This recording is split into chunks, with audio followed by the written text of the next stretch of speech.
L'angine peut t'envoyer même à l'hôpital. Il y a deux types d'angine. L'angine sauvage et l'angine simple. L'angine simple, c'est celle que les enfants parfois ils déposent des nourritures dans le repas au feu, non cuit. Et ils consomment. Les repas non cuits, non bien préparés. Avec l'angine sauvage, c'est l'angine détectée par les médecins, par les grands appareils médicaux. Ça se soigne normalement, simplement et à l'hôpital. Donc, parfois, nous, on néglige que ce n'est pas une maladie, alors que ça peut nous donner des infections au niveau de la gorge. Zona, ça m'a une femme là m'a donné aussi le remède de ça. Ça pourrit.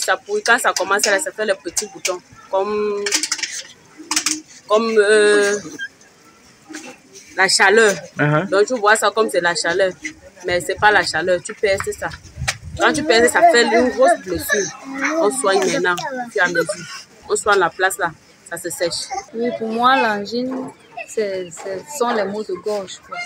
C'est une maladie qui attrape au niveau de la gorge. Lorsque tu vas avaler la salive, tu sens mal. Bon, il y a des femmes traditionnelles qui disent qu'il faut prendre du charbon, lancer dans de l'eau pour boire. Mais ça dépend aussi des angines, parce qu'il y a aussi l'angine sauvage. Moi, j'ai eu l'angine sauvage qui m'a amené à l'hôpital plus de 2 fois et j'ai dépensé plus de 50 000 francs à l'hôpital. Bon, et ça me faisait sortir le pus au niveau de la gorge. J'avalais la salive à peine et si je partais par l'hôpital, même j'étouffais. Donc, c'est l'angine, bon, ça se soigne à l'hôpital. Bon, il y a les angines simples, tu peux prendre les comprimés.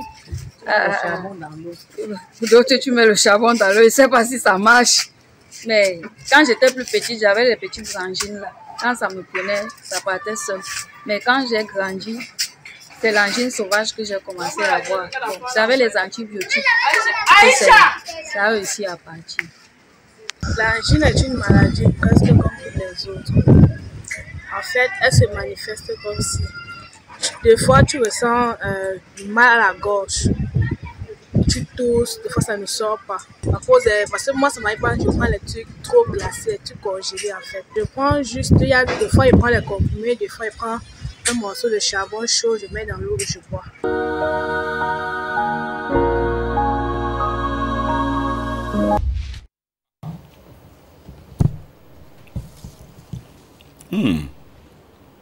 J'ai d'abord cru que je ne pouvais pas avaler, mais ça descend quand même, hein. Pas comme si j'avais l'angine. Alors ça vous empêche d'avaler? Oui, on a de la peine à avaler, ça c'est clair. Est-ce que ces deux boules, qu'est-ce qu'il y a à l'intérieur de la gorge? Oui, beaucoup appelleront ça une boule, il s'agit des amygdales. Amygdales, c'est ces deux à l'extrémité de la gorge là, on appelle ça les amygdales, qui ont un rôle de protection contre, bien évidemment, les bactéries et les virus. Alors, si cela est enflammé justement, on sent la présence, on a comme l'impression qu'il y a deux boules là, voilà, une boule au niveau de la gauche. Bonjour docteur Larry. Bonjour mon commandant Jason. On va peut-être revoir ses amis qui s'expriment dans la rue. On va revoir ça, hein, quelques-uns qui parlent de l'angine, tout en rappelant qu'on a eu quand même quelques-uns qui ont réagi sur un sujet qui sera là demain. Mais aujourd'hui, quand même, on s'intéresse donc à l'angine. Et j'ai entendu dire angine sauvage, parce que ça existe aussi. On regarde encore, on écoute un petit peu en quelques secondes, et puis on revient pour développer cela.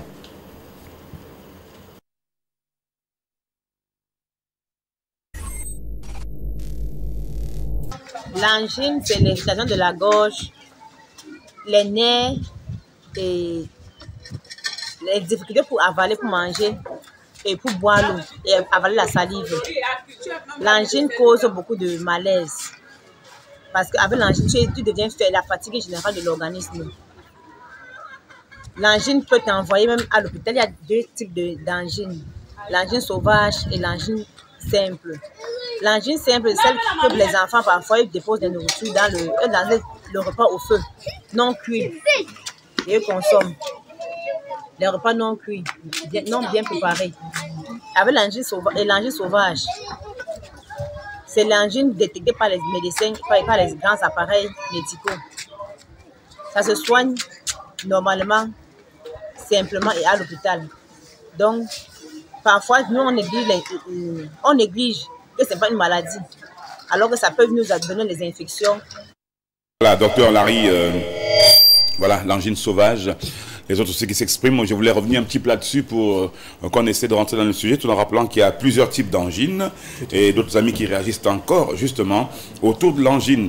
Déjà, pour nos téléspectateurs qui nous regardent, après ces amis qui s'expriment, qu'est-ce que vous pouvez dire, donner comme définition en ce qui concerne l'angine? C'est quoi exactement, docteur Larry? Voilà, il faut dire qu'en un seul mot, il s'agit d'une infection de la gorge, mais beaucoup plus inflammation de la gorge, parce qu'il faut le dire ça. C'est l'inflammation notamment des muqueuses, de ces muqueuses à l'intérieur là, au niveau de la gorge, beaucoup plus des amygdales. Alors, les amygdales, quand c'est enflammé, on appelle amygdalite. Alors, quand c'est enflammé sur le coup, justement, soit d'une bactérie, soit virus, alors il y a angine. Alors, cela pourrait également s'étendre davantage, aller jusqu'au niveau pharyngé. Alors, c'est-à-dire ça va en profondeur. Et là également, c'est un problème assez sérieux. Voilà. On a du mal, docteur, à avaler quel que soit ce qui descend. Même la salive a du mal à descendre. Même la salive. Au moment où vous faites le mouvement, c'est même pendant l'angine que vous réalisez que vous avalez régulièrement la salive, sans le savoir. Sans le savoir, oui, justement. Parce qu'à partir du moment où vous êtes dans l'angine, le mouvement, vous vous rendez compte. C'est ça. Donc j'avale vraiment. Voilà. Alors là, ça ne passe, même là, vous avez déjà mal. Vous avez de la peine. Est-ce que là, ça devient l'angine chronique ou bien l'angine sauvage quand on commence à avoir mal quand on avale la salive? Quand j'entends parler de l'angine sauvage, cela me fait peur.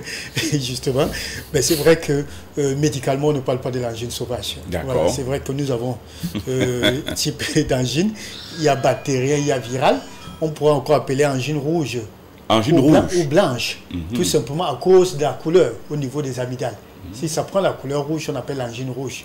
Par contre, ça peut être au niveau des amygdales, il peut se déposer des dépôts tout blancs et on appelle angine blanche. Voilà. Alors, en ce qui concerne justement cette sensation, cette difficulté, mon commandant, à pouvoir avaler.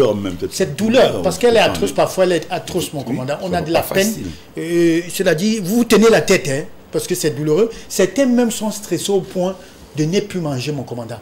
Ils refusent de manger. Pourquoi? Parce qu'ils ont peur, justement, de ressentir cette douleur-là. Autant mieux rester comme ça. Ben, il faut dire que nous avons, alors, il y a des astuces qu'il faut le plus souvent, tout compte fait sur... Astuces naturelles. Naturelles. Voilà, j'ai entendu parler du charbon. C'est vrai qu'au jour d'aujourd'hui, on ne conseille plus trop du charbon, vu la nature du bois, parce que nous avons aujourd'hui des choses assez toxiques. Alors aujourd'hui, on ne conseille plus trop ça.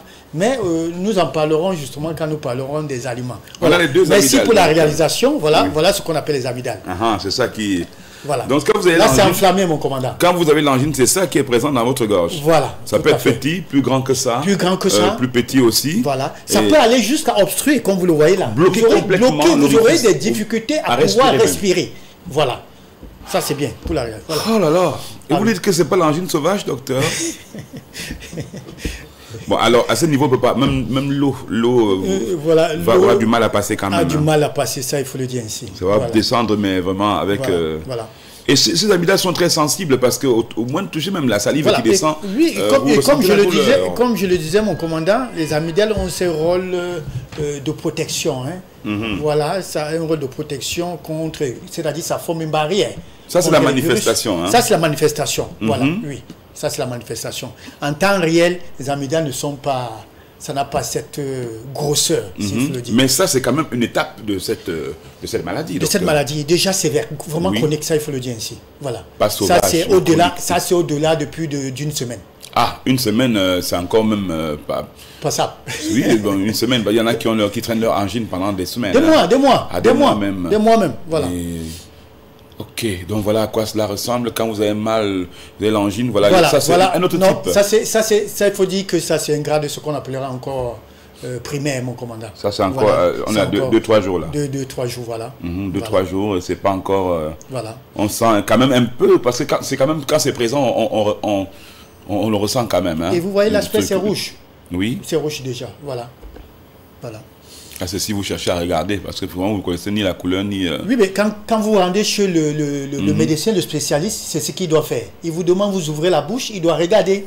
Parfois, il peut se servir d'un coton-tige, quelque chose comme ça, pour pouvoir chercher à toucher l'amygdale et pouvoir prélever. Quand on le prélève, on le met, ça permet justement de déterminer quel type d'angine il s'agit, si c'est bactérien ou viral. Parce qu'il faut le dire, en fonction du traitement, il faut d'abord déterminer quel type d'angine pour pouvoir prescrire. Voilà. Mais docteur, qu'est-ce qui peut arriver, qu'est-ce qui peut provoquer justement cette maladie qui est parfois assez surprenante? Voilà, il faut dire que nous avons... Qui prend aussi même les enfants, hein, docteur. Oui, oui, bien sûr. Des enfants sont d'ailleurs des personnes à risque, mon commandant. D'accord, on va parler enfants, de voilà, les enfants sont beaucoup plus exposés. Parce que ça, il faut le dire ainsi. La cause, c'est quoi, mon commandant? Il s'agit d'un virus. Des virus, en général. Des virus, voilà. Des bactéries aussi. Des bactéries aussi. Mais il faut dire qu'à 60 à 80% des causes, c'est beaucoup plus viral. Oui. Maintenant, nous avons des causes bactériennes aussi. Quand on dit que les causes sont virales, c'est-à-dire? Voilà, quand je parle, je voudrais prendre un exemple. Pour le VIH, oui, pour que les gens comprennent. Quand ce qu'on appelle le plus souvent primo-infection, quand vous faites contaminer encore par le virus du VIH, mon commandant, les premiers symptômes, pour ne pas dire signe d'alerte, pourraient être une angine. Voilà. Que ça se manifeste comme ça, à coup sûr, et que vous sentez là, et qui va disparaître. Parce qu'il faut dire que l'une des particularités, mon commandant, quand elle est virale, elle va tout seul. Vous n'avez pas besoin de stresser, elle va tout seul. Certains vont prendre des antibiotiques, quand bien même ça va guérir, ils vont croire que c'est les antibiotiques qui ont pu guérir. Non, quand c'est viral, mon commandant, on n'a pas besoin des antibiotiques. Voilà. Il y en a dans l'automédication, on va vous dire, bon, tu prends 2 comprimés de capsule, mélangez avec ces comprimés, celui-là, parfois ton angine coupe. Ouais. Et effectivement, souvent, ça passe, parce que le mec, il suit l'indication ou alors les conseils de son gars qui lui fait l'automédication, et tout de suite, ça lui passe. Quand on guérit de cette manière, docteur, est-ce qu'on est encore exposé à réattraper, ou alors on n'est pas vraiment guéri, ou c'est pas ces médicaments qui ont vraiment... Vous avez rectifié le tir parce que vous avez dit on n'est pas complètement, on n'est pas guéri, mon commandant. Le germe en tant que tel ou le microbe que parce qu'on n'a pas identifié. On n'a pas identifié. Il pourrait avoir une résistance. Ça va entrer dans ce qu'on appelle un stade dormant, mon commandant. Et il suffirait maintenant qu'il y ait un facteur de risque que vous chopez sur une autre infection, une autre bactérie. Et voilà, ça surgit. Et cette fois-ci, mon commandant, ça vient en force. Ça fait gonfler la gorge de cette manière, docteur, aussi? Oui, ça également. On peut avoir la gorge qui enfle. Qui enfle, tout à fait. Et ça peut enfler jusqu'à quel point? Et alors, il faut dire que quand ça enfle ainsi, ça peut justement affecter même ce qu'on appelle la thyroïde, mon commandant. Ah oui? Parce que vous savez que là, s'y trouvent beaucoup des organes. Il y a beaucoup d'organes là, et quand on parle de thyroïde, on parle des hormones. Voilà, une hyperthyroïdienne ou bien une hypo. Donc faites très attention. Au niveau, on peut aller jusqu'à l'opération. Il faut faire très attention pour pouvoir sectionner ce qu'on appelle les amygdales, mon commandant. Oui, quand les médicaments, on ne peut plus rien faire avec des médicaments, on va aller jusqu'à la chirurgie. Ça, il faut le savoir. Parlons à présent, docteur Larry, des facteurs de risque et les personnes qui sont exposées à l'angine. Voilà, ça je voudrais dire déjà des enfants d'abord, c'est vrai que des adultes également, mais ça commence par des enfants, mon commandant. Oui, à partir de les membres sont plus voilà, les enfants sont beaucoup plus exposés de 2 à 15 ans, ça il faut le dire ainsi. Et je voudrais dire une chose, c'est que c'est parce que les parents ne prennent pas trop attention à vos enfants. Parce qu'il faut dire que les enfants sont prêts à manger un peu de tout sans se laver les mains. Et c'est comme ça qu'ils chopent des bactéries, c'est comme ça, c'est un virus, mon commandant et tout. Et parfois, comme nous l'avons dit là, nous parlons de cette automédication. Alors quand ça commence, l'enfant vous dit j'ai mal à la gorge, tout simplement. Il ne va pas vous dire c'est l'angine. Il va dire maman j'ai mal à la gorge.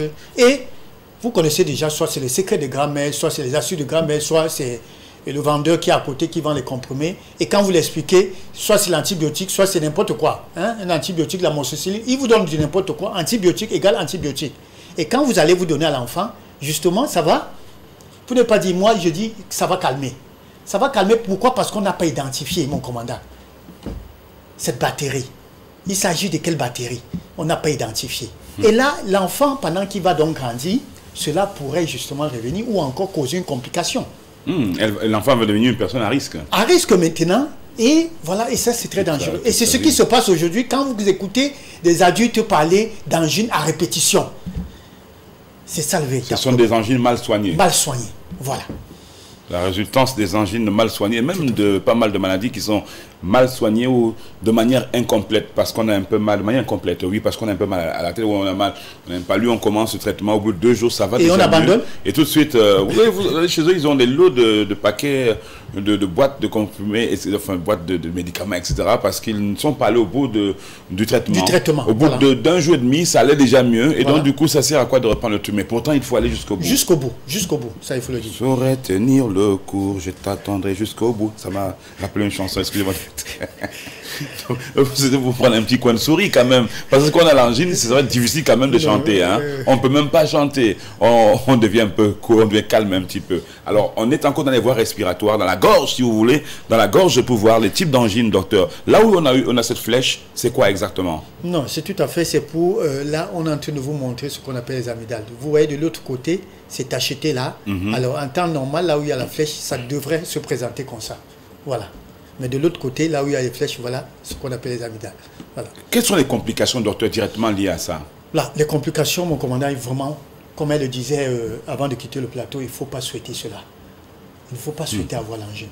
Parce que quand on entend parler de sinusite, mon commandant, il y a beaucoup de gens qui se posent la question. Mais sinusite, c'est quoi? Ça a commencé. Voilà l'une des complications de ce qu'on appelle l'angine.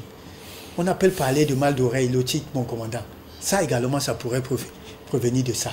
On entend parler des problèmes cardiaques ou encore de ce qu'on appelle maladie, fièvre rhumatismale. Mon commandant, il s'agit ici, c'est-à-dire le cœur est touché, les reins touchés. On parle d'une insuffisance cardiaque due à cause de l'angine, mon commandant. Et on va jusqu'à parler des problèmes d'articulation, des os, à cause de l'angine. Et je voudrais préciser mal soigné, parce qu'il faut bien le préciser. Alors, quand vous prenez des antibiotiques et que vous abandonnez en chemin, ou vous prenez des antibiotiques, pour ne pas dire non approprié, mon commandant, attendez-vous justement soit à une sinusite, soit à une insuffisance cardiaque, soit à une insuffisance rénale, soit à un problème articulaire. Voilà autant de conséquences, des complications de cette maladie. Docteur, quand on préparait cette émission, vous me disiez qu'il y avait quand même un petit espoir, que ce n'est pas comme si quelque chose qui... Est-ce qu'il y a une possibilité, docteur, quand même, de prévenir cette maladie, de se dire, bon, l'angine, je regarde les images à la télé, ça m'effraie un peu, je vais éviter ça. Est-ce qu'on a eu une possibilité vraiment de prévenir, de contourner, non pas de contourner, mais de prévenir l'angine? Ouais, l'expression contourner, ça il faut le dire, mon commandant, en un seul mot, les mesures barrières. Je rends grâce à Dieu que Covid soit venu nous rappeler ce qui existait depuis la nuit des temps, mon commandant. Le port du masque. Le port du masque. On a comme l'impression que le port du masque, c'est combien de personnes les portent? Même à saison sèche, avec la poussière, on a besoin de porter. Moi, j'en portais déjà depuis, mon commandant. Ah, avant que Covid ne puisse venir. Mais quelque part, je me suis retrouvé, je me suis retrouvé presque seul avec mon dans un coin. J'étais presque seul. Je menaçais de le retirer parce que j'étais seul. J'étais seul. Avec le truc qui ressemblait plus. C'était moi qui devais être le malade peut-être en ce temps-là. Alors, ça, il faut le dire. Quand je dis mesures barrières, tout comme mon commandant, il suffit, je voudrais dire quoi, se laver les mains. Oui, il y a combien de gens, Seigneur, mon commandant, autant pour moi. Oui, il y a combien de personnes, Seigneur, mon Dieu, qui ne se lavent pas les mains. Qui ne se lavent pas les mains, c'est ce que je voudrais dire, voilà. J'ai dit, Seigneur, qui ne se lavent pas les mains, mon commandant. Et quand bien même ils vont manger, vous savez ce qu'on fait? On se lave les mains avec du savon après avoir. Après avoir mangé. Oui. Vous n'avez pas constaté ça, mon commandant? Si. C'est beaucoup plus courant. Regardez comment on fait. Quand on dépose de l'eau, on fait ça. Là, on a fini. Et on commence à manger. Et quand on finit, vous comprenez, le client, c'est lui c'est l'ordre même qui donne. Apporte-moi du savon. Vous n'avez pas du savon ici, madame. Mais là, il se lave maintenant. Là, il se lave maintenant les mains. Mais je dis, mon commandant, je ne comprends pas. Vous faites ça, je ne sais pas comment les gens font, mais c'est terrible, mon commandant. Je ne sais pas si c'est... Parce que si on se lave, certains disent que quand on se lave les mains avec du savon avant de manger, on sent du savon sur les mains. Mais il y a suffisamment de l'eau. Je ne voudrais pas dire que l'eau ne se vend pas l'eau au Cameroun. Il y a suffisamment de l'eau pour se rincer. Le fameux liquide, je ne sais plus. Hydroalcoolique. Oui, on peut utiliser aussi. Voilà, quand il n'y a pas de l'eau. Parce qu'il faut le dire, il ne faut pas que ça vienne nuancer. On utilise les solutions quand il n'y a pas de l'eau. Quand il y a de l'eau et du savon, vous lavez vous-même. C'est ce que vous préconisez vraiment, que ce soit à l'eau. À l'eau. De l'eau fraîche. C'est plus mieux. C'est plus mieux. Parce que quand on parle de solutions hydroalcooliques, il y en a c'est une fabrication, c'est du n'importe quoi dehors maintenant. Oui, donc il faut mieux laver vraiment les mains. Avec des mains et du savon, mon commandant. Oui. Voilà, donc comme je le disais, c'est ça. Mais c'est vrai que ça va rester quand même un peu parfumé sur on va faire comment, docteur? Non, mon commandant, c'est tout simplement parce qu'on est pressé. Donc il faut qu'on lave quand bien, on veut manger, on prend le temps jusqu'à ce que le parfum du savon ou de la poudre savon. Et on s'assoit, on admire son repas et on mange, mon commandant. Voilà, donc c'est les mesures barrières qu'il faut tout simplement respecter pour pouvoir prévenir ce qu'on appelle l'angine. Parce qu'il faut dire que tout cela passe par les mains, mon commandant. Voilà, et quand vous êtes déjà sujet, vous devez vous protéger, avoir un masque, mon commandant, parce que vous pourrez contaminer votre voisin ou votre voisine. Voilà. Lavez plus les mains juste comme ça, on a le poisson. Hein. Voilà. Et quand vous voyez même l'eau, on mesure l'eau, mon commandant. C'est quelques gouttes d'eau. Non, hein. C'est dans une tasse, une espèce de tasse. Et voilà. Le mec aussi, il avait avec sa copine, mais bon. Voilà. Les deux tellement là, ils ont attendu. Parce que la matin aussi a dit que dans 15 minutes, elle devait servir. Ça fait déjà 30 minutes qu'ils sont là. Voilà. Et presque décroyé. L'appétit, même, ils ont presque oublié. Ah, voilà, finalement, ça arrive. C'est d'abord l'appétit. Et le gars, voilà. Comme je te disais, vraiment, l'émission, là, le docteur Larry, il est sur LTM Télévision. Il parle des choses, ce docteur. Il a fini de laver les mains. Mais vous préconisez que ça se lave vraiment. Vraiment. Qu'on les lave. Voilà. Hein? Voilà. Docteur, dites-nous, est-ce que l'angine est quelque chose, est une maladie parce que là, on parlait des mesures préventives, comment on peut éviter justement d'avoir ça. Oui. Mais est-ce que cela est contagieux? Parce que là, si c'est contagieux, ça repose la question. Très. Je voudrais dire même hautement, mon commandant. Il faut faire très attention. Oui, oui, bien sûr. Les choses d'angine, elles peuvent... Non, mais celui qui est atteint, qui est sujet de l'angine, mon commandant, devrait se confiner. Comme le mot confinement existe aujourd'hui, devrait se confiner. Ça, il faut le dire ainsi. Vous devrez vous porter un masque pour ne pas contaminer le voisin ou bien votre collègue de service. Et restez même à la maison. Qu'elle soit bactérienne ou virale, vous devez rester à la maison, mon commandant. Oui, ça, il faut le dire ainsi. Parce que certains, parfois, on dirait que ça fait... C'est beau d'entendre que non, j'ai l'angine, et voilà. C'est vous qui dites bonjour, c'est vous qui donnez des baisers. Oui. Non, non, c'est contagieux. Ça, il faut faire très attention. Ce mec qui marche en donnant des bisous et des baisers, ça. Voilà. C'est un Casanova. Il va contaminer tout le monde avec son angine. S'il continue à faire ça. Donc il vaut mieux vraiment mesure barrière. Surtout des enfants. Surtout des enfants. Voilà. Ils aiment faire des bisous aux enfants. Ils aiment faire des bisous aux enfants. Souvent les pauvres petits bambins n'en veulent même pas. Hein, le petit, oh là là, je les vois souvent dans la souffrance des bisous. les petits enfants. Mais tellement ils sont mignons, qu'est-ce qu'on peut y faire? Ils sont tellement mignons qu'on a envie de leur faire bisous. Mais il faut éviter, si on est atteint d'angine, vraiment c'est très contagieux parce que l'enfant peut facilement contracter justement l'angine. Ce ne sera pas intéressant. Docteur, dites-nous un petit peu, puisque vous dites que l'angine est contagieuse, est-ce qu'on peut traiter? Si oui, en quoi consiste véritablement le traitement? On a parlé du charbon avec une méthode naturelle, une méthode simple, mais en quoi consiste réellement scientifiquement le traitement de l'angine? Voilà, la première des choses, Seigneur... Oui, mon commandant, c'est... Vous priez beaucoup, donc c'est normal. Vous faites un peu comme moi, à un moment donné, je vous dirai ça une autre fois. Non, mon commandant, c'est tout à fait normal. Il m'arrive de le faire, docteur. Si nous sommes en carré. Voilà, je voulais dire, mon commandant, la première des choses consiste d'abord à déceler la cause, mon commandant. Et comme je le disais tantôt, nous devons savoir si elle est bactérienne ou virale. Ça, c'est important. Et nous le parlons ici, la dernière fois quand nous parlons de l'usage des antibiotiques. Mon commandant, on ne prend pas d'antibiotiques pour ses beaux yeux. Ce n'est pas pour le plaisir. Si vous prenez d'antibiotiques et que ça va dans l'organisme et que ça ne trouve pas son ennemi, son adversaire, c'est un problème. Ça va plutôt détruire des cellules saines. Ça, il faut le savoir. Ça, c'est important de savoir ça. Ça, je m'adresse à ces personnes qui prescrivent des antibiotiques à tort et à travers. On ne prend pas des antibiotiques pour le plaisir. On prend des antibiotiques parce qu'on a un ennemi. Mais quand on n'a pas un ennemi, on ne connaît même pas son ennemi. Il vaut mieux ne pas prendre. Vous pouvez prendre des antalgiques pour des symptômes parce qu'on a mal, mon commandant. C'est une inflammation. Oui, on peut vous prescrire des antalgiques pour des douleurs, ça c'est oui. Mais antibiotiques, vous devrez vous rassurer qu'on vous dise que c'est viral, c'est bactérien. Et qui dit antibiotique parle de bactéries, mon commandant. Si c'est viral, vous n'avez pas besoin. Le médecin ne vous prescrira jamais d'antibiotiques quand c'est viral. Donc voilà ce qu'il faut dire ainsi. C'est d'abord les symptômes qu'on soigne, mon commandant. Maintenant, pour pouvoir arriver à ce qu'on appelle le germe même. Voilà. Bien, monsieur, on voit tous les complications qui peuvent survenir si jamais on a une maladie qui est mal soignée ou un traitement qui est fait un petit peu de manière fortuite, au petit bonheur, la chance. Oui. Et donc, voilà, il faut vraiment éviter ces histoires de... C'est vrai, l'automédication peut avoir l'impression qu'on trouve une solution, mais ça n'est pas vraiment une solution. Et surtout que, mon commandant, quand on parle de mal de gorge, ce n'est pas forcément angine. On peut avoir mal de gorge parce que hier, on a pleuré. On a dormi à une veillée de prière. Chanter, louer et tout, et que le lendemain vous puissiez avoir mal à la gorge. Vous ne direz pas que vous avez l'angine.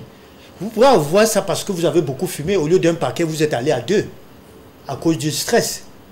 Donc il y a autant de choses, mon commandant. Parce que le tabac aussi peut causer l'angine. Justement, justement. Donc il faut faire très attention. A priori, à chaque fois que vous aurez mal à la gorge, ne dites pas j'ai l'angine. Et les manifestations sont les mêmes, mon commandant. C'est-à-dire que vous ayez fumé et que vous ayez pleuré longtemps, ou tout ça émotif, vous allez justement avoir des difficultés à pouvoir avaler. Mais ne pensez pas déjà à l'angine. L'angine, mon commandant, il y a un diagnostic pour cela. Il y a un diagnostic et là, il faut consulter. Voilà. Et ceux qui ont leur voix, un outil de boulot, hein, c'est votre voix, il faut faire attention, les chanteurs et tout ça. Voilà, des ceux choristes. Qui parlent, voilà. Les choristes, voilà, oui, ça concerne aussi même les journalistes et autres. Tout à fait, tout à fait. Qui parlent dans un micro, les opérateurs dans les aéroports, etc., qui travaillent avec leur voix. Voilà. C'est la même qui font celui-là qui est au niveau du tour de contrôle ou bien, voilà, il est toujours en train de... Voilà. Ils sont nombreux qui utilisent les micros et leur voix, hein, généralement, même les conférenciers, les médecins qui vont donner des conférences et tout ça, ils ont besoin d'avoir une voix, une bonne voix et pas que la gorge soit obstruée, soit par l'angine ou autre chose, parce que ce n'est pas toujours l'angine qui pourrait... C'est pas toujours ça. Donc, dites-nous, on a parlé du traitement, mais régime alimentaire et angine, que retenir? Voilà, ce qu'il faut dire, c'est que quand vous êtes sujet déjà, nous avons dit, nous avons des difficultés à pouvoir déglutiner, c'est-à-dire avaler en un seul mot. Alors, non, faites très attention de refuser de manger. Cela pourrait aussi, je ne voudrais pas dire vous emporter, parce que quand vous privez l'organisme de ses ressources, mon commandant, il va puiser ailleurs. Et quand il va puiser ailleurs, c'est très dangereux. Vous risquerez justement d'être dénutri, mon commandant. Donc, vous pouvez prendre des bouillons, des soupes, ça c'est bon. Mais évitez dans ces soupes de mettre des épices. Parce que déjà, elle est inflammatoire. La maladie elle-même, elle est inflammatoire, mon commandant. Les épices font courir le sang, c'est pas bon. Pendant qu'on a l'angine, on peut boire un bon café? Oui, on peut prendre du café, on peut prendre du thé, c'est des antioxydants. On peut prendre des jus de fruits, des boissons chaudes, ça c'est conseillé. On peut faire même des vins de vapeur. Voilà, ou encore prendre une serviette chaude ou encore froid, mettre tout autour du cou. Comme nous l'avons vu là pour ce monsieur, ce dernier dont c'était enflammé. Donc voilà, il faut dire une alimentation, il faut éviter beaucoup plus des aliments normalement acides, mon commandant, notamment les agrumes. Parce que ça ne favorise pas votre guérison. Citron, pamplemousse. Parce qu'il faut dire que le citron est beaucoup plus alcalin. Je voulais dire pamplemousse, les ananas, ça il faudra éviter. Et éviter le pain, la farine. La farine est acide. Les beignets, il faudra éviter de manger. Alors, avec l'angine. Avec l'angine, tout à fait, avec l'angine. Voilà, je ne demande pas de ne pas manger beignet. Merci docteur pour la précision. Alors donc, quand vous êtes sujet à ça, vous devez prendre des fruits en jus, parce que vous avez de la peine à pouvoir avaler. Mais il faut dire que dans les fruits, justement, on trouve des antioxydants, notamment des fruits rouges. Et là, un régime beaucoup plus anti-inflammatoire, mon commandant, vous protégerez et vous amènerez rapidement à la guérison. Ça, il faut le dire ainsi. Voilà. Docteur Larry, merci pour tout. Merci d'être venu nous voir aujourd'hui. On s'était étalé largement sur l'angine. C'était très important d'en parler. Et donc voilà. Docteur, une dernière chose, peut-être rapidement avant de vous laisser partir. Oui, ce que je peux donner comme conseil, c'est que angine ne voulait pas dire forcément... mal de gorge ne voulait pas dire forcément angine. Et comme je dis, nota bene, ça c'est important, je le réitère. Évitez de prendre l'antibiotique a priori dès que vous avez mal à la gorge. Non.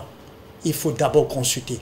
Parce que cela pourrait justement compliquer la chose, rendre les choses plus résistantes et vous amener certainement au bloc opératoire. Donc, faites très attention, prenez du paracétamol, comme on peut le dire ainsi, alors pour pouvoir soulager, parce qu'il faut dire que parfois c'est accompagné de la fièvre, mon commandant. Donc, c'est ce que vous devez faire. Mais consulter le plus tôt, ça c'est ce qui est mieux. Parce que là également, un mal de gorge pourrait cacher une infection assez sévère, une maladie assez sévère également, notamment comme le VIH. Voilà. Très bonne journée à vous, docteur Larry, tout en rappelant vos contacts à toutes fins utiles pour ceux qui ont envie justement peut-être de prendre un rendez-vous ou simplement d'être éclairés sur une question de la santé. Vous notez les contacts du docteur Larry qui pourtant sont au bas de l'écran, mais on se fait le plaisir quand même de vous les repasser. 6,99 64 57 59 ou bien 6 75 92 47 91 pour donc pouvoir prendre rendez-vous avec le docteur Larry. À suivre la pub dans quelques secondes. Ensuite,